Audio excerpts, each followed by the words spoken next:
महाराज जी हम अपनी प्रशंसा नहीं कर रहे हैं, लेकिन हम अपने घर के इकलौते लाडले बालक हैं, सबसे ज्यादा लाडले। लाडले का मतलब पता है? लाडले का मतलब होता है जो पलकों पे रहता है, जिसको एक क्षण का भी कष्ट भोगने नहीं देते घर वाले। हमारा ऐसा था बचपन कि हम अगर अपने पिताजी से बोल दें पिताजी आज स्कूल नहीं जाना, तो माताजी लग जाएं चाहे पूरा परिवार पीछे लग जाए, लेकिन स्कूल जाएंगे ही नहीं। इतने लाडले। लेकिन ठाकुर जी की ऐसी कृपा रही कि कथा क्षेत्र में आए तो फिर धीरे धीरे सहना शुरू किया, घर से बाहर निकलना शुरू किया।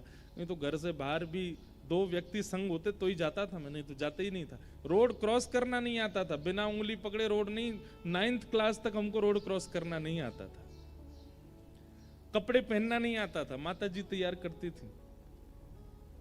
तो जब यहां कथा के लिए आया मैं, और फिर महाराज जी ने जो अनुष्ठान नियम बताया, उन अनुष्ठानों को करने के लिए घर वाले हमारे ये सोच रहे थे कि इतना लाड़ प्यार में ये रहा है, ये वहां अनुष्ठान कर कैसे रहा है, ये इतना नियम से रह कैसे रहा है वहां पर। हमारे पूज्य पिताजी महाराज एक दिन के लिए आए, वो तो मुझे देख करके भावुक हो गए थे कि आवश्यकता क्या है तुमको इतने नियमों में रहने की। लेकिन मैं उनको कैसे बताऊं कि यहां वह नियम करने में हम ज्यादा से ज्यादा 1 महीना मुझे स्मृति में है, वो स्मृति मेरी कभी नहीं जा सकती और दोबारा लौट के भी नहीं आ सकती। शायद 2.5 से 3 घंटे से ज्यादा मैं एक भी दिन नहीं सोया 1 महीने तक, और 3 घंटे में पूरी नींद हो भी जाती थी। 2.5-3 घंटे रात में। और फिर रासलीला शुरू हुई तब तो 12-1 ही बज जाता था रात्रि सोने में। गुरुदेव भी सब रहते थे, 1 बजे सोते थे, 3-4 बजे उठ करके तो गोदावरी जी में डुबकी हो जाती थी पहली। तो इतने नियमों में रहने में मैं कैसे बताऊं घर वालों को कि मुझे बिल्कुल कष्ट नहीं हुआ, मुझे आनंद लग रहा था।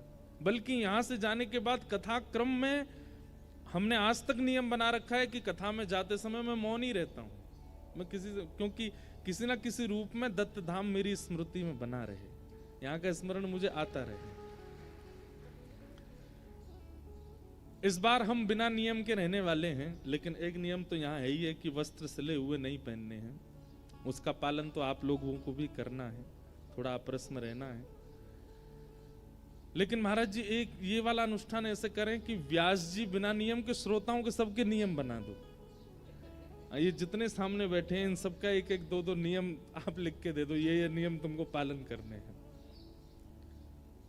आप लोगों को भी अनुभव होगा। मैं इसलिए नहीं कह रहा हूं कि आप लोगों को मुझे कुछ रेवेंज लेना है आपसे, आप अनुभव करके देखिएगा आपको कितना सुख मिलेगा। यहां नियम करने में सुख मिलता है, यहां अनुष्ठान करने में सुख मिलता है, यहां व्रत करने में सुख मिलता है, आनंद की प्राप्ति होती है।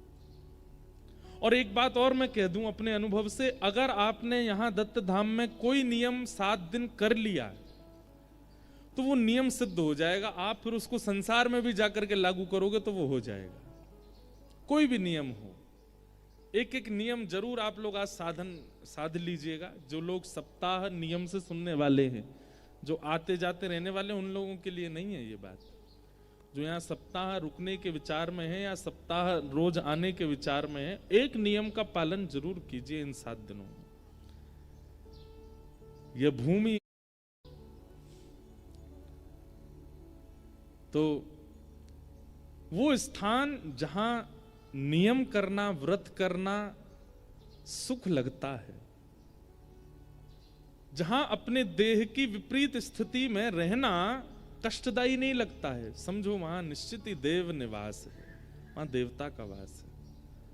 साक्षात श्री दत्त भगवान यदि अभी कहीं विराज रहे हैं तो वो दत्त धाम नासिक में विराज रहे हैं, साक्षात श्री दत्त प्रभु। तो इस बार